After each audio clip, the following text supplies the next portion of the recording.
Saludos a todos, greens everyone. Aquí Cariduro Rick desde Lake Geneva, Wisconsin. Estamos en Lake Geneva y aquí está mi partner in crime, Elisa. Hola, hola. Estamos aquí Hello.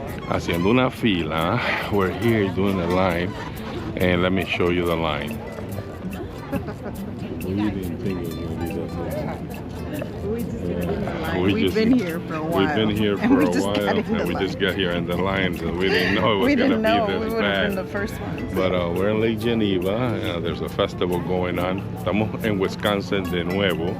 We're again in Wisconsin. Estamos más cerca. We're closer to Chicago than we were the last week. Last week we were farther. We were, yeah, 2 hours and a half. So we're closer to Chicago today, and so we're here. We're here, and we're gonna take a boat ride. Vamos a hacer un viajecito en un bote. Y el día está lindo. Yeah, exacto.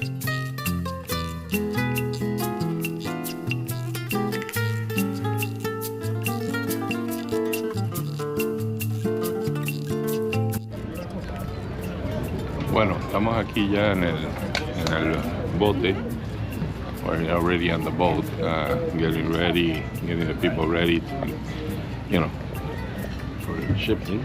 We're gonna ship ourselves out of here. And Elisa's getting ready. We're here. We were in this line over here. The line wrapped all around. La línea iba hasta alrededor por allá. Sí, vamos a los rides, eso es un poco. Como les dije, aquí hay un festival, there's a festival going here, y vamos ahora a salir en el bote. Voy a posiblemente cambiar las cámaras. I might have to change the cameras because this one I can't. Ladies and gentlemen, good afternoon. This is your captain speaking.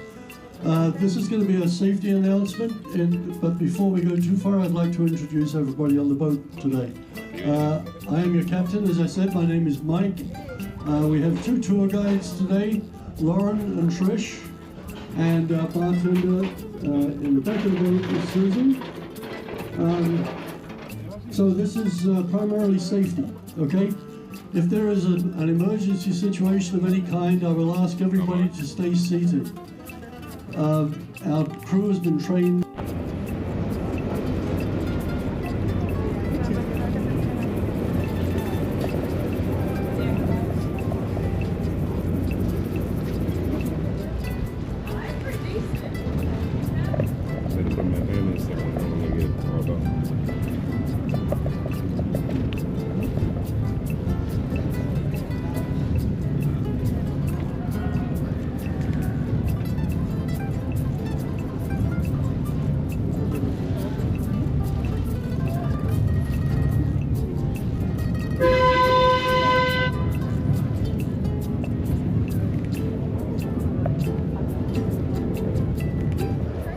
Check out the water, how clear down there.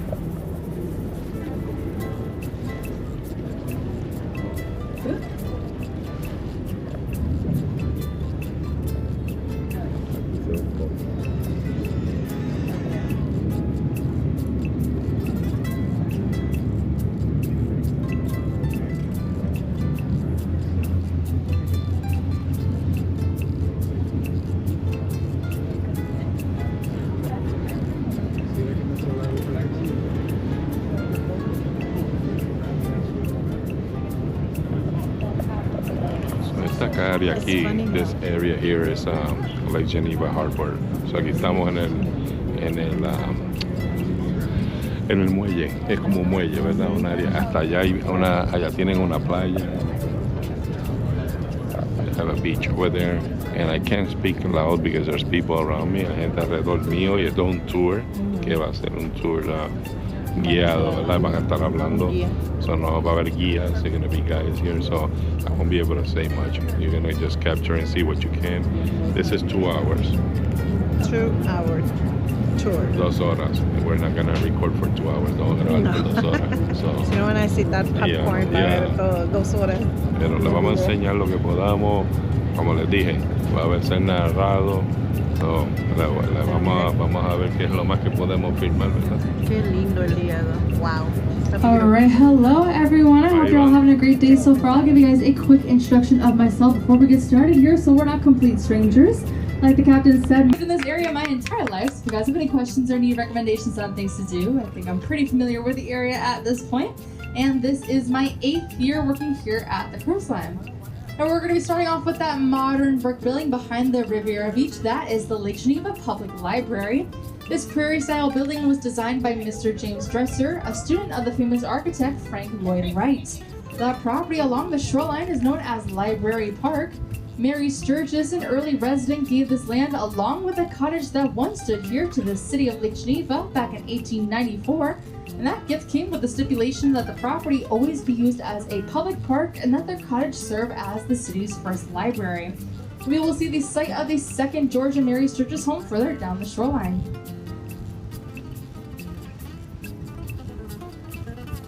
Now, during the tour today, I'll be pointing out many interesting and beautiful homes and estates.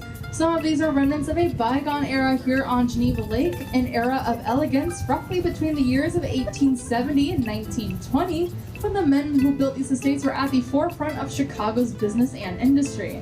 So as you'll see, the development of the Geneva Lake area is closely tied to the growth of the prairie town Fort Dearborn, which is today known as Chicago.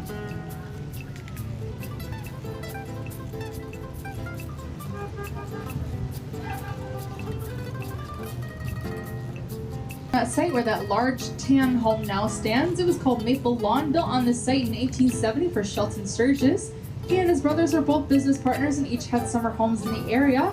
That mansion was torn down over 2 decades ago and this new home was built in its place. Sturgis family were heavily involved in the grain storage and grain elevator business. Later they founded or consolidated a number of banks in Chicago.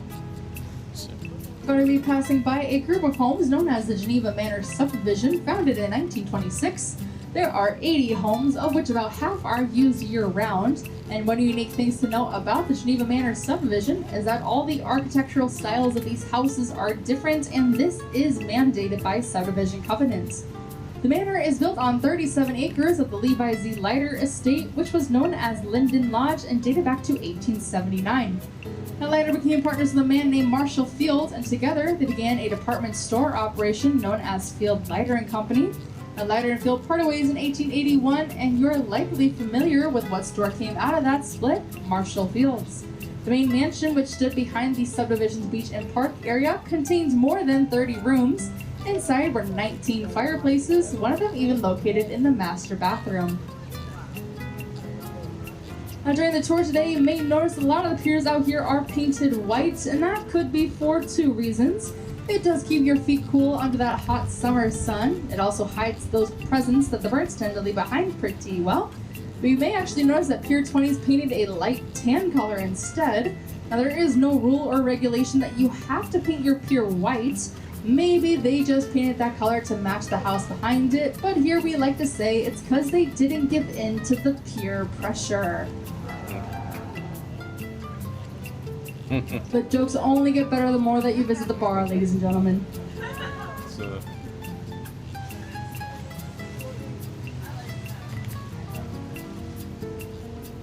Of course, that many of the millionaires living at the lake were introduced to the relatively new game of golf. Later that year, they established the Lake Geneva Country Club that we will see later on in the tour.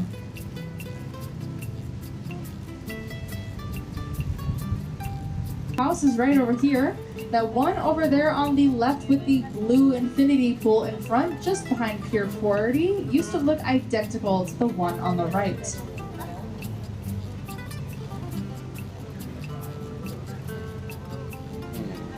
That was before, this is after. Yeah. Yeah. That was a lot of money making Now, until now, I've had to ask you to use your imagination to picture what some of these estates might have looked like. However, for the next few miles of shoreline, most of the properties remain relatively intact and unchanged from when they were built in the heyday of our Newport of the West period. This was in reference to Newport, Rhode Island, the famous summer resort on the East Coast. A blacktop, the white home with red roof and chimneys, is typical of the homes built during Lake Geneva's golden era. Blacktop was built in 1881 for John T. Lester, who was a prominent member of the Chicago Board of Trade. Now, the Geneva Lake area is Now, all of the next 6 properties are especially interesting as they are currently or were at one point all part of the Wrigley estate. Under William and P.K. Wrigley, the family amassed vast business, sports, and real estate holdings. At the time of P.K.'s passing in 1977, the family's interests included the Wrigley Chewing Gum Company, the Chicago Cubs, Wrigley Field, the Wrigley Building in downtown Chicago. Real estate holding complex is called Northwood Science. That white home, the green trim, is constructed in 1876 for General Henry Strong, president of the Atchison, Topeka, and Santa Fe Railroad. Now, in later years, Northwood Science was owned by Olaf Nelson T. Vander, who is credited with numerous inventions. One invention which proved to be quite successful was the sanitary milk bottle cap, which is that small cardboard disc that was stamped at the top of old glass milk bottles. Now, it is said that this simple invention enabled Mr. T. Vander to retire here at the ripe old age of 26, a multi-millionaire. During the 1970s, Mr. and Mrs. P.K. Wrigley purchased North Woodside to prevent subdivision of the property, and it's still owned by extended members of the Wrigley family today. The estate is called Hillcroft. The estate began in the 1880s as a small hunting lodge for architect Henry Lord Gay and was originally named Gay Lynn. From 1927 until 1966, Hillcroft, as it was renamed, served as P.K. Wrigley's summer residence and later as his guest house. The Hillcroft's original main home was torn down in 1984 and replaced with this current 11,000 square foot home we see right here. Although this home right here does incorporate many of the architectural features of the original home and the remaining buildings on the estate, this home right here is actually only roughly 1/3 the size of that original. This next home is called Green Gables and was P.K. Wrigley's main residence at the time of his passing in 1977. However, this is not the original. The original dated back to 1892. It also included 30 bedrooms and 20 bathrooms, many of which featured gold-plated fixtures. That original home was torn down in 1955, and this new one was completed in 1966. At the time, it was considered state-of-the-art, as everything from the flagpole to the drapery was controlled electronically. A roof that stood on the site since 1906. It was constructed for Edward F. Swift, the son of Gustavus Swift, founder of the Swift Meatpacking Company, and that estate was known as Villa Hortensia, named for Edward's wife Hortense. As you can see, construction is underway on what we are told will be a 15,000 square foot single-family home with a price tag of close to $8 million. Now, if you brought your phone or a camera, I recommend that you take it out, as many consider this next home to be the most beautiful on the lake, and it is a stunning example of Georgian architecture. It was known as Wadsworth Hall and completed in 1906 for Norman W. Harris of the Harris Trust and Savings Bank in Chicago, which is today BMO Harris Bank. In 1920, the estate was purchased by Walden W. Shaw, co-founder of the Yellow Taxicab Company in Chicago, and was renamed the Stenning. In the 1930s, it was owned by Shaw's son-in-law, Daniel F. Peterkin Jr., who was president of the Morton Salt Company. The estate remained in the Shaw-Peterkin family for nearly 80 years before it was sold to an investment advisor named Richard Driehaus. Mr. Driehaus was pretty famous here at the lake. He was known locally for the lavish birthday party he would throw for himself every July with elaborate themes, famous entertainment, and over 1,000 of his closest friends. Now, each year that party had a different theme. One of my favorites is for his 66th birthday. He threw a Route 66 themed birthday party. He had classic cars displayed all over that front lawn, and in the middle was a brand new cherry red Corvette. Now, when each of the guests arrived at the party, they all received a key. You might be thinking that's kind of an odd party favor, but if your key started the car that night, well then happy birthday to you, it was yours to drive home. Now, his parties also always ended with a very lavish fireworks display over the lake, and some of the memorable entertainers who have performed here include the band Chicago, Jay Leno, Martin Short, Frankie Avalon, the Beach Boys, and Diana Ross.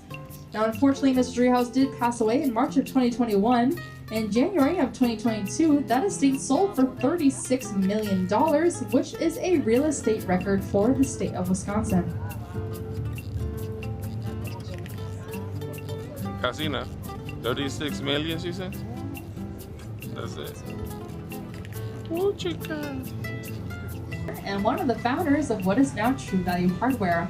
Now, because the contractor Richard Suter was busy building the large Swift and Harris homes at the same time, special plans were made to complete this home on schedule. Mr. Suter went to Delavan, Wisconsin, just 10 miles away, and borrowed a 3-ring circus tent from P.T. Barnum Circus, who got the circus there in the off-season. The tent was erected on the site and heated so that construction could continue through the dead of winter. Now, this house right here had to be finished on time because it was to be a surprise birthday present for Mrs. Bartlett in the spring. Now, you may notice a couple of people walking along the side of the lake. I would just like to point out that they are not trespassing, nor are they the owners of these beautiful homes. They are just making use of the lake path as a public walking path that stretches all 20 plus miles around the entire shoreline. Now, local ordinances require that this path remain available to walkers who choose to venture along these scenic shores. And portions of the path are believed to have originally been a footpath used by Native Americans traveling through the area.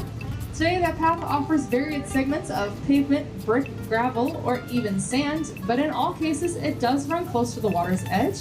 And this placement provides walkers an opportunity to see these beautiful sights up close, requiring only their consideration of private property and courtesy to those who live there.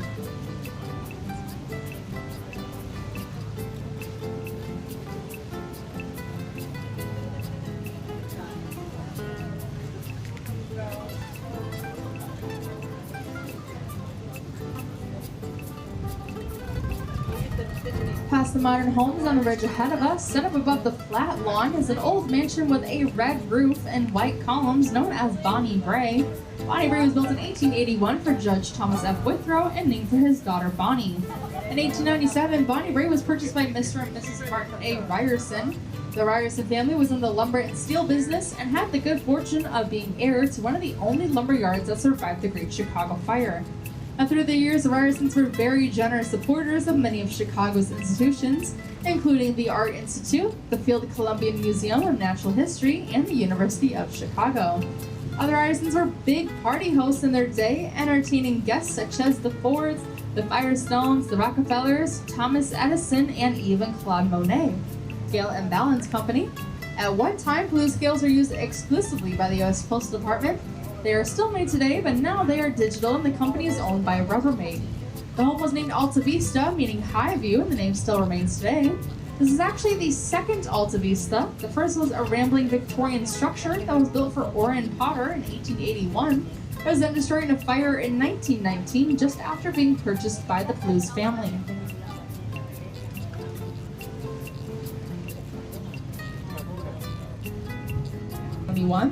Many of the families displaced by the fire actually escaped the burning city by getting on the train and coming here to the lake. And many people stayed here at the lake through that fall and winter of 1872 while awaiting the reconstruction of their city homes. Within a few years, when the city and its industries were back on their feet and money was more available, more and more Chicagoans selected Geneva Lake for their summer retreat.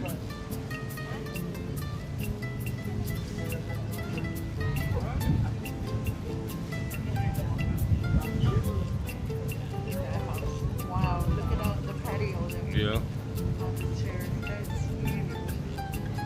Qué vista la que tienen.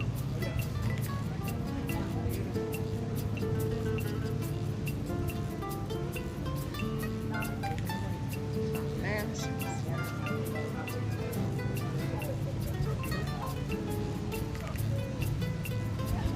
Wow, mira esa super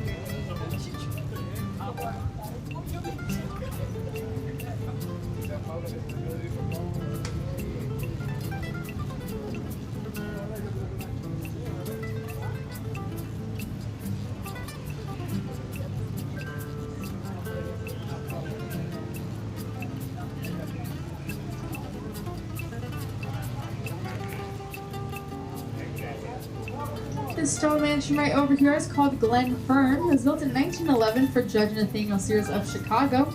Judge Sears first arrived in Lake Geneva as a summer resident in 1894, and this home remained in that family until 1934.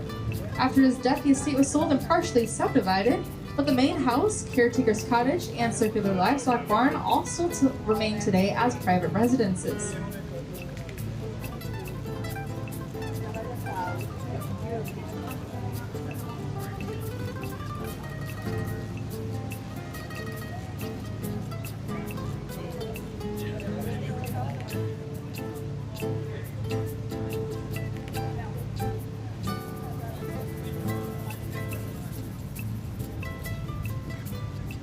20th century yachts still left out here on the lake.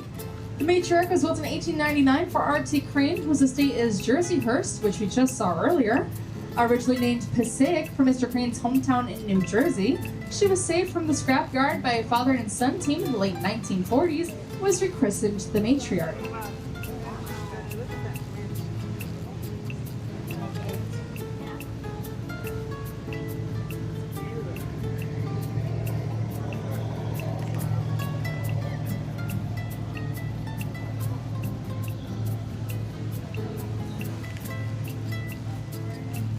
Charlie, this large gray home set back on the hill has been altered through the years, but this is the original structure built in 1895 for John M. Smith, founder of the John M. Smith Furniture Company in Chicago.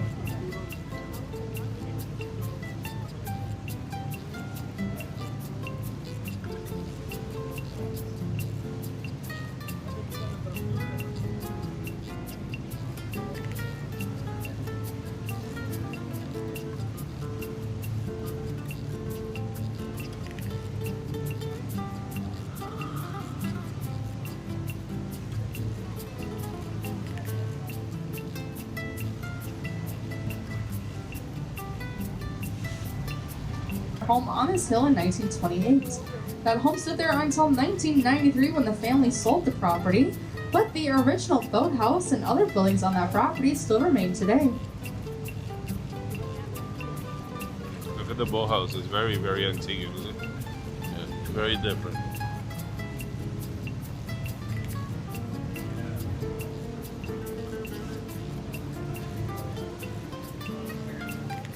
The tops of the trees, you might be able to see one of the domes of Yerkes Observatory. The University of Chicago established Yerkes Observatory as their center for astronomy and astrophysics in the 1890s. Located in a beautiful park-like setting, Yerkes is home to the 40-inch refractor telescope, which is the largest lens-type telescope in the world. It has a main lens housing a 64-foot-long telescopic tube, and that entire instrument weighs over 20 tons. Part of the observatory's scientific value is that they now have over 100 years of data taken from the exact same location.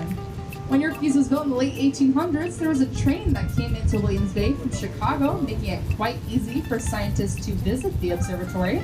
The most notable scientists who have visited Yerkes are Albert Einstein and Edwin Hubble. Now, Yerkes is open to the public for tours, so if you are in the area for a little while, we highly recommend making a tour of Yerkes a part of your visit.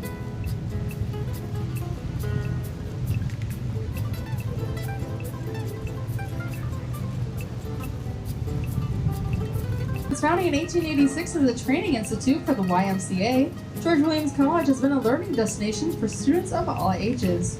Aurora University of Aurora, Illinois merged with George Williams College in 1992, but in 2022, the university announced that it would stop offering academic programs here in Williams Bay at the end of 2023 and put the campus up for sale the following year with an eye towards finding a nonprofit buyer. A Chicago-based topography hospitality company purchased the 137-acre campus and is repositioning it into a 90-acre nature preserve, including a path connecting to the popular Geneva Lake Shore Path, a retreat center, an amphitheater, and a luxury country inn.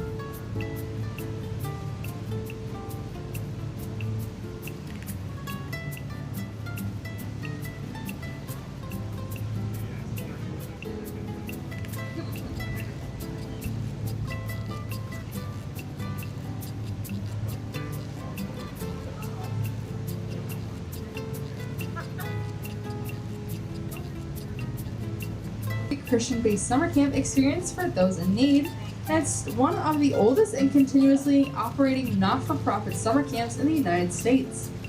Right next door to that is the Holiday Home Camp, which was established in 1887 during the Fresh Air Movement. The camp remains one of the oldest accredited camps in the country, still operating in its original location. Today, they continue to serve children from urban and low-income communities and is still funded almost entirely by lake area residents and summer visitors. Look at that one coming up. Look at esa casa. Qué pena que no tengo un dron.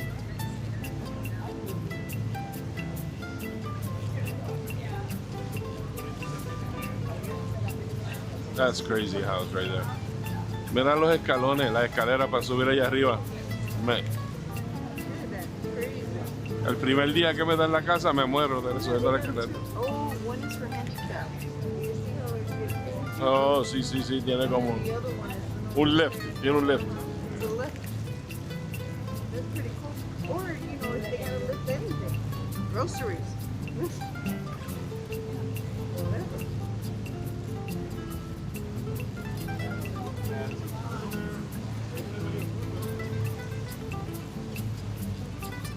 Esa la están remodelando, lo tienen toda cerrada. Esa están remodelando ahí. We are currently approaching Eline Point. Surrounding land was part of the Edward G. Eline estate called Forest Glen. The original mansion, known as Villa Palatina, stood on the hill where that group of homes now stands. In 1893, George Weiss, a Chicago brewer, bought the land and sold portions of it so he could build his home Villa Palatina. But due to illness, Weiss could no longer maintain his estate, so he sold it to fellow brewer Edward Eline in 1899. Edward Eline was a nephew to Joseph Schlitz of the Schlitz Brewing Company of Milwaukee. After his uncle's death, he and his family took over the Schlitz Brewing operation. This area was originally used as a resort known as Forest Glen, but after it was destroyed in a fire in 1922, much of the following years after that, that property became known as a subdivision called the Gardens. Now, Schlitz beer was number 1 or number 2 in the U.S. from 1902 to 1976, partially due to being the first brewer to use brown bottles, which prevented sunlight from spoiling the flavor.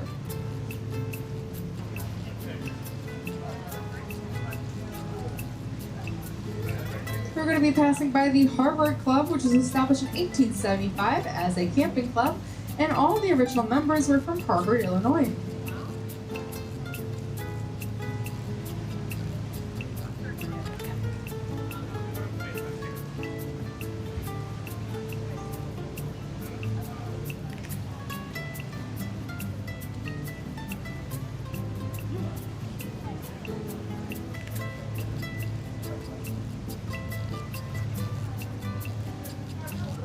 Ese es el Harvard Club que ella dice, ¿verdad? Tiene que ser ese.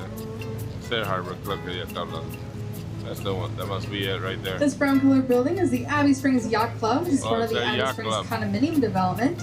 In addition to the yacht club, Abbey Springs has a beautiful golf course, swimming pool, and tennis court. The Abbey Springs development is built on the site of the Edward G. Eyre estate known as the Oaks. It was constructed in 1875 and included 1,200 acres of property. Mr. Eyre was in the lumber business and was co-owner of the Eyre and Lord Railroad Tie Company. As the major railroads expanded westward, the Eyre and Lord Company supplied them with railroad ties, which led to Mr. Eyre's business fortune.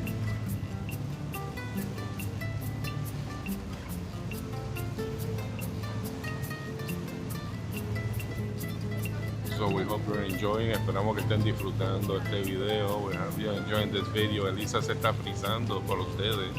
Elisa is freezing because she left the sweater in the car. Pero queremos tomar este tiempo para que se suscriban. Please subscribe, give it a like, dale un like, and share with others, por favor. Please, please, please. No se olviden. Y continuamos.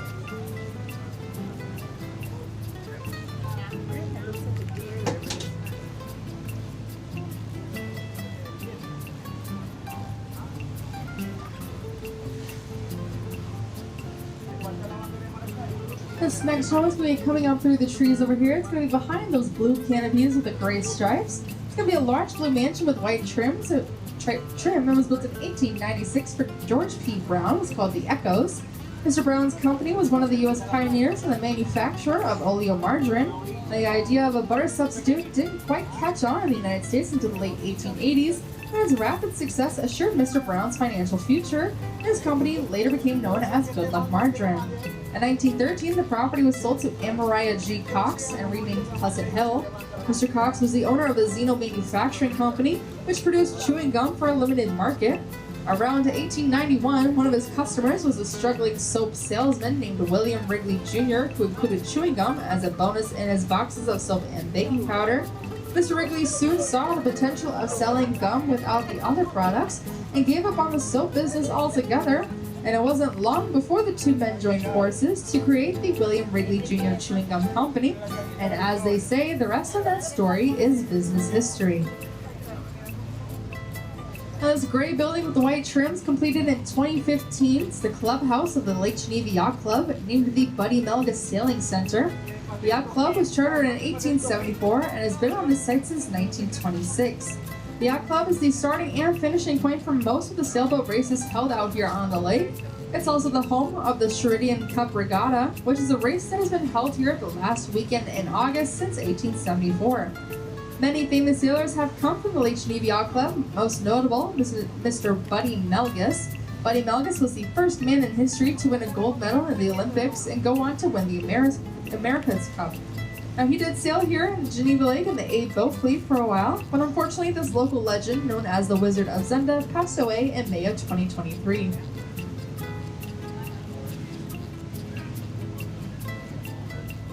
Now next we're going to be passing by some of the clubs and camps that are typical to Geneva Lake's early days. These clubs are Oak Shores, Lake Geneva Club, Chicago Club, Shore Haven, and Camp Civil.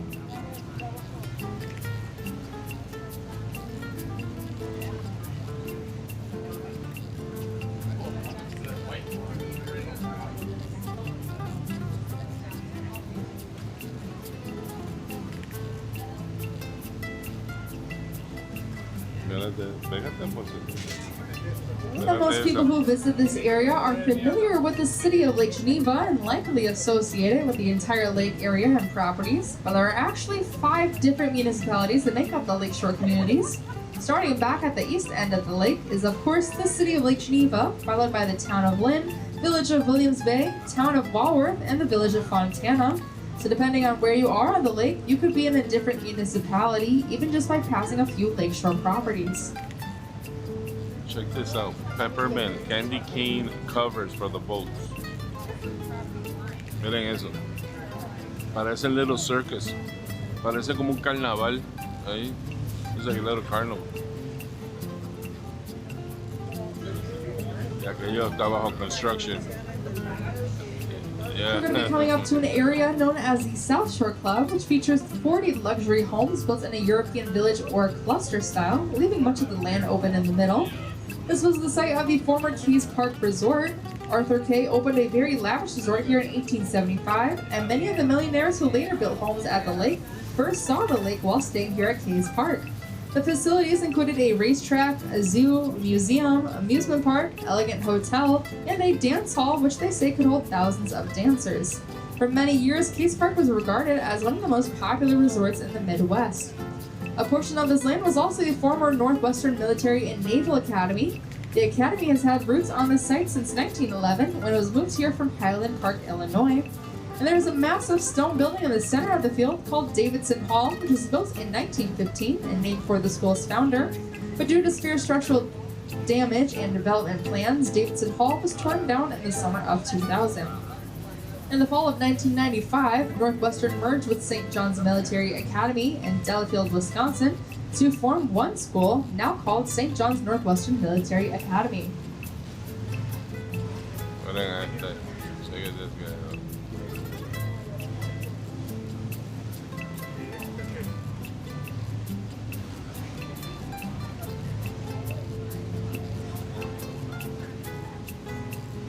Check these houses out. Look at that. Qué bonita está esa, ¿verdad? Parece un hotel.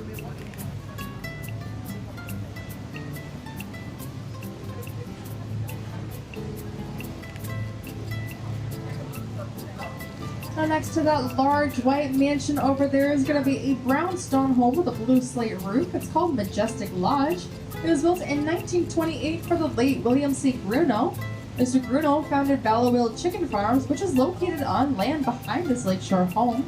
When operating in the 1930s and 40s, the Ballowville Farms were one of the largest processors of poultry in the Midwest. Mr. Gruno also manufactured Majestic radios and Majestic appliances, and his relatives started the former Majestic ski hill. If you look above the treetops, you can actually see the remains of that old Majestic ski hill, which was man-made by trucking in 2 million cubic yards of filled dirt. But unfortunately, that ski hill closed due to financial problems in a fire that happened in the main chalet in the 1980s.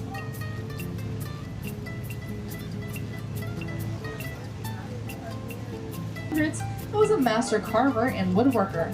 In later years, Mr. Sipe established Sipe's Brewery in Chicago, which was a highly regarded firm in its time, but closed permanently during Prohibition. The home has been virtually unaltered since it was built in 1888, and it's truly a time capsule of Geneva Lake's golden age. The home still has all the original furniture, oriental rugs, plumbing, draperies, and fixtures. And throughout the home are beautifully crafted wood trimmings and moldings, and ornate fireplaces with beautiful ceramic tiles.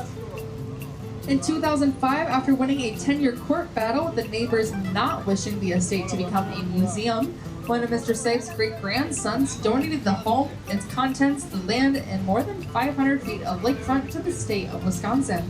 The property has been designated as a state historic site and has been open to the public for tours for the past 16 years. Y aquí en esto quiero mostrar, I want to show you that my house. Aquí viene mi casa. Mira qué tronco de belleza.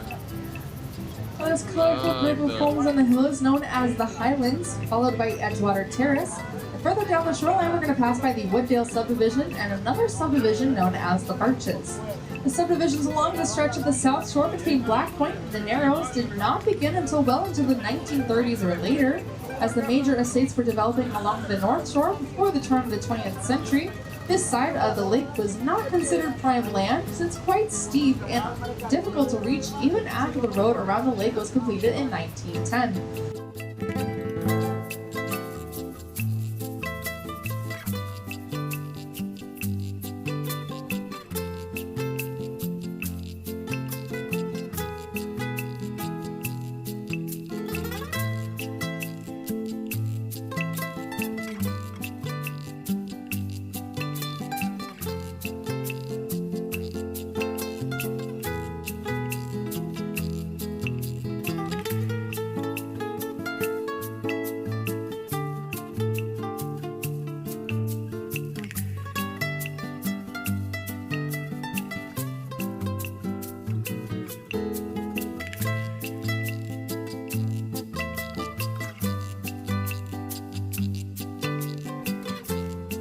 And lower this lake several inches to protect that shoreline from ice damage.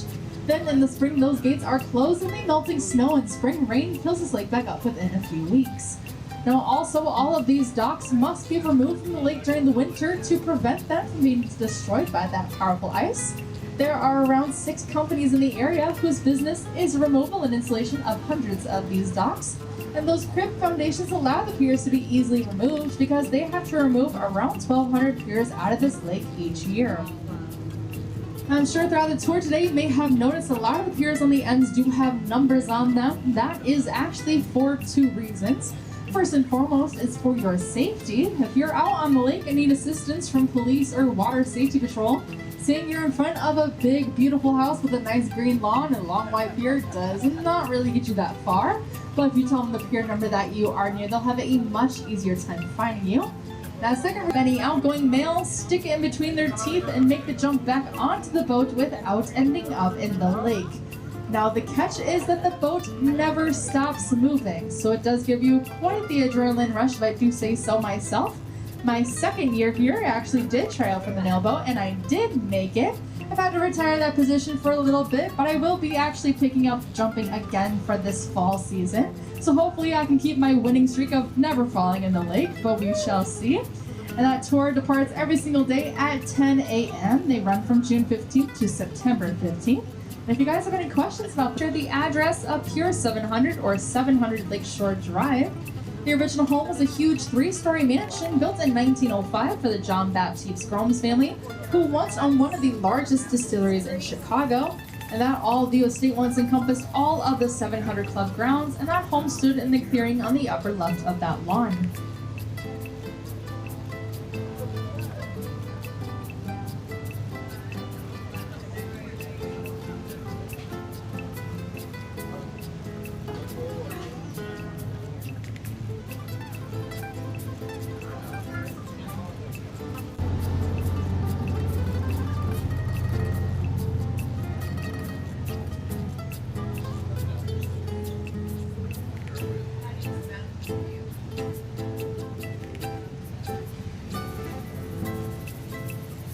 Like the Diamond Match Company, the American Tin Plate Company, the American Can Company, the Rock Island Railroad, and the National Biscuit Company, better known today as Nabisco, so you can thank Mr. Moore for your Oreo cookies.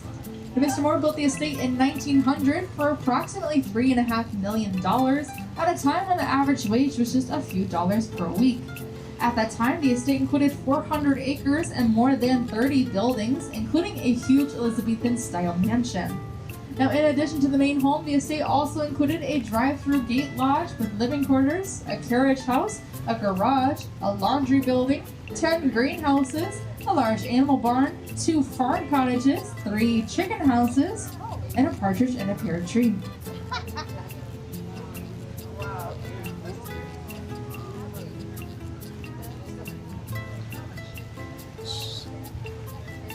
That house is sick. That's about the only house that's not covered with trees. Everything else is covered with trees. Casi todos los demás tienen árboles ahí, pero está. Ya. Aquella bien metida para allá. Sí. Ya.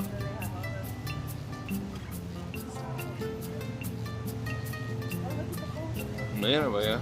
Hasta el bote ahí metido. Included the Outer Drive, Union Station, Soldier Field, the Shed Aquarium, and of course the ingenious double-layered road was named in his honor, Whacker Drive. Right next door is an elegant Spanish-style home known as Casa del Sueño, or Dream House. The original estate built in 1893 was known as Galewood, then burned down in 1928 and was rebuilt in 1930. For several years, the home was owned by Mr. and Mrs. William Bell, formerly of Chicago. Mrs. Bell is probably better known to Chicagoans as TV personality Miss Lee Phillip. The late Mr. and Mrs. Bell co-created and produced daytime TV dramas or soap operas. 2 of their best known include the Emmy Award-winning series The Young and the Restless and The Bold and the Beautiful. That unique boathouse you see right there was made to look like an old lake steamer had crashed into the shoreline.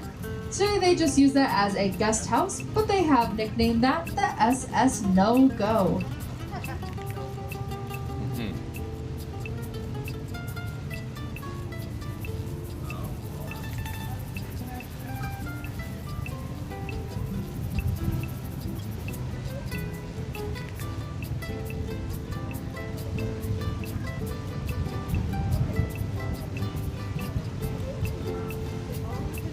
Yeah, I know. That's what I'm like. Finally, I have We're now another. going to be crossing Buttons Bay. Buttons Bay is named for Alexander H. Button. He was a local horticulturist who was home here for many years. Today, this is the site of the Bigfoot Beach State Park with about a quarter mile of sand beach and 266 acres of public picnic, camping, and park area that are all owned and operated by the state of Wisconsin.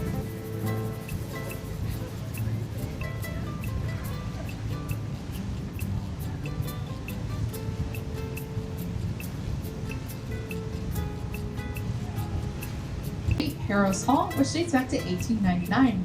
In the early days, Mr. Selfridge worked at Marshall Field Department Store, which is located in Chicago. He then later moved to London, England, where he started Selfridge's department store, as well known in London as Marshall Field was in Chicago.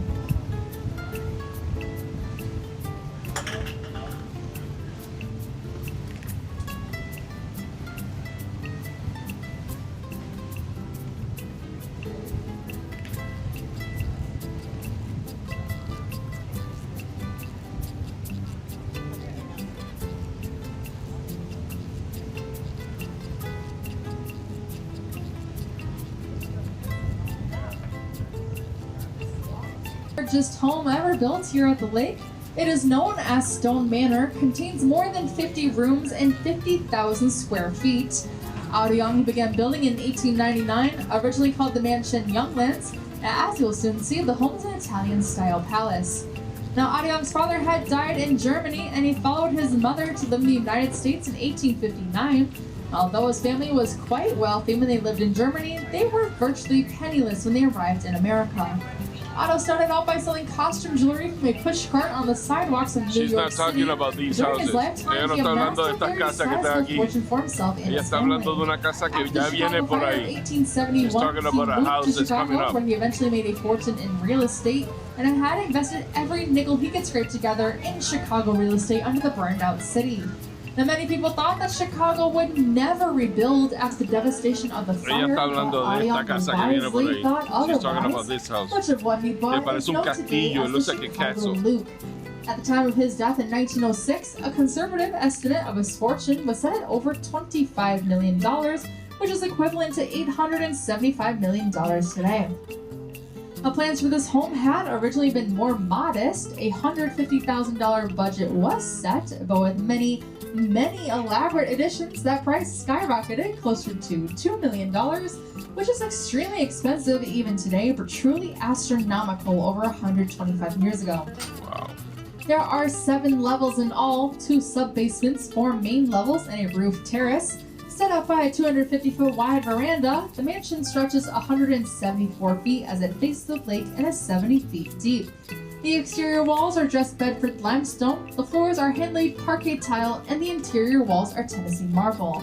When completed in 1901, all of the doorknobs, plumbing, and electrical fixtures on the main level were 14-karat gold-plated, with matching solid sterling silver on the second. On the main floor was a beautiful ballroom complete with a crystal chandelier, huge mirrors, and an ornate pink marble fireplace, and that hand-carved dining room table could comfortably seat 100 guests. Also on the main floor were a parlor, library, music room, game room, butler's pantry, and a vast kitchen. The second and third levels are basically just bedrooms and bedroom suites. The fourth floor was designed for recreation, even contained a gymnasium and a miniature golf course. Now, originally the rooftop was a garden, but I'm not just talking any garden. They actually had the idea of planting willow trees up there to create a cascading effect down the side of the house. As we all know, as trees grow up, their roots do grow down, so it created quite some severe structural damage, including a 14-foot deep hole in that roof. Wow. But I think they made the most of it, seeing as they added a 14-foot deep rooftop swimming pool in its place. Oh my Now, even God. that 2-level basement was pretty elaborate, including a 3-lane bowling alley, jewelry vault, huge laundry and drying rooms, and a mammoth coal storage room with a double boiler system. Miss Young only got to enjoy the home for 5 years before his death, but the mansion remained in the family until 1939, when Audion's granddaughter presented the home and about 8 acres of surrounding land to the Episcopal Church to be used as a private school for girls. Now, unfortunately, that school did fail financially after just a few years, and financial problems have truly plagued this home ever since. It reached its lowest point in the early 1960s. The mansion was taken over by Walworth County for back taxes. A tax auction was held, and it was bought by a developer for just $75,000. Oh my gosh. Now, don't think that you missed out on the deal of a lifetime. This building was in terrible condition, and since then, several millions of dollars have been spent in the restoration of the building. In the 1970s, the main level was transformed into an elegant French restaurant known as the Stone Manor Inn. That's how the home has got its name today. That restaurant also experienced financial problems and was then forced to close. Now, next came my personal favorite, the failed Christmas Tree Museum. And yes, you did hear that right, a Christmas Tree Museum.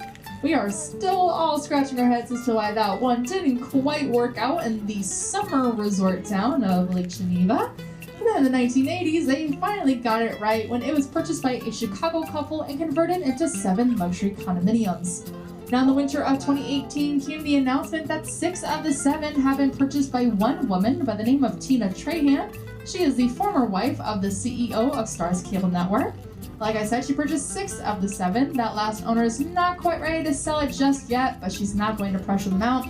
They have a deal that whenever they are ready to sell, she is ready to buy it from them, and she has plans to turn this back into a single-family home once again. So far, she's invested $13.5 million into its repair and updating, Wow. just to spend a total of 6 weeks out of the entire year here. So that does conclude the story of the largest single-family home ever built here at the lake, originally called Younglands and today known as Stone Manor. But also, thank you guys.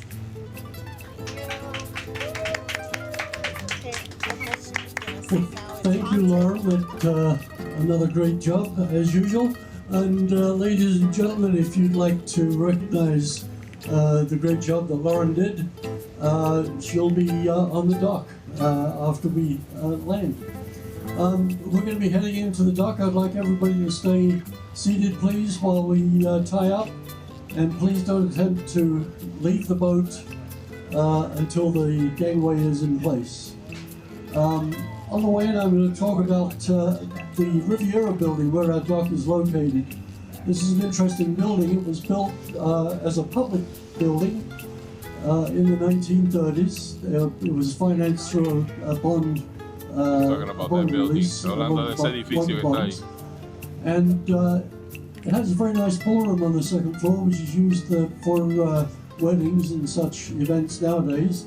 But back in the 30s and 40s, it was a concert venue for many of the famous swing bands and big bands of the era. And the Glenn Miller Band, the Dorsey Brothers, Woody Herman, many of the famous bands of that period have played there. And even until the 50s and 60s, it was a venue for some of the rock and roll bands that people of my vintage know. So we're going to be docking, and I hope you all have a great time for the rest of the evening. I hope you get to watch the fireworks, and of course the famous boat parade right before the fireworks. Thanks for coming. Hope we get to see you again soon. Thank you. Bueno, aquí Elisa y yo desde el bote y el famoso viaje. This has been a cool trip over here, but all the way from Lake Geneva en Wisconsin. Lake Geneva, Elisa está bien frisada, yo también. Pero ahí vamos. Esperamos que hayan disfrutado el video. We hope you have enjoyed this video. No se olviden de suscribirse. Don't forget to subscribe. Give it a like, por favor. Denle un like, por favor. Comentar y compartir. Please go ahead and comment and share. But all the way from over here to you over there. Desde aquí hasta ustedes allá. Hasta la próxima. Till next time. Y no se olviden que la pasen bien. Have a great time. Till next time. Bye-bye. Bye-bye. Don't forget, if you come to Lake Geneva and do the boat tours, get your coat or get a blanket. Bring a sweater, bring a blanket. All right. Bye-bye.